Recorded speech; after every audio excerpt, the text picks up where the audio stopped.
Le M23 a revendiqué le contrôle de Goma après plusieurs jours de combats intenses avec les forces armées congolaises. Son porte-parole, Lawrence Kanyuka, a assuré que la ville était désormais sous leur contrôle et a exhorté les habitants à rester calmes, insistant sur le fait que la libération de la ville s'était déroulée avec succès.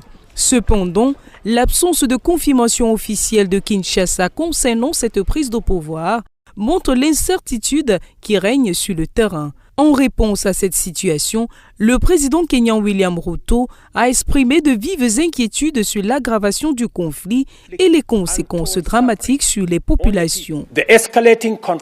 L'escalade du conflit et la détérioration de la situation dans l'est de la République démocratique du Congo RDC sont une source de graves préoccupations pour les populations et les gouvernements d'Afrique de l'Est. Notant l'aggravation de la crise humanitaire exacerbée par les actions militaires en cours, notamment la fermeture de l'espace aérien à Goma, j'appelle à la cessation immédiate et inconditionnelle des hostilités. Les tensions dans l'est de la République démocratique du Congo ne sont pas nouvelles.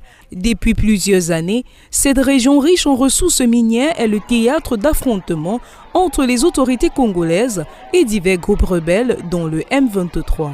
Kinshasa a rompu ses relations avec le Rwanda samedi soir, affirmant que Kigali avait envoyé des troupes de l'autre côté de la frontière pour aider les combattants du M23. C'est qu'elle a décrit comme une déclaration de guerre et malgré les preuves fournies par les experts de l'ONU, le Rwanda continue de nier tout soutien au M23. Ces développements alarmants, associés à la montée des tensions diplomatiques dans la région, soulignent le besoin urgent d'une résolution pacifique d'un conflit qui continue d'infliger des souffrances indicibles aux populations, en particulier aux femmes et aux enfants. Je souligne l'obligation de toutes les parties de faciliter l'accès humanitaire aux populations touchées et exhorte les deux parties à rechercher des moyens pacifiques pour résoudre ce conflit tragique. Au moins 13 soldats de la paix de l'ONU et soldats alliés auraient été tués dans l'Est au cours de la semaine dernière, alors que les rebelles du M23 prenaient le contrôle de Goma. Nous convoquerons un sommet extraordinaire de la CAE dans les prochains 48 heures pour faciliter et délibérer sur cette crise et tracer la voie à suivre.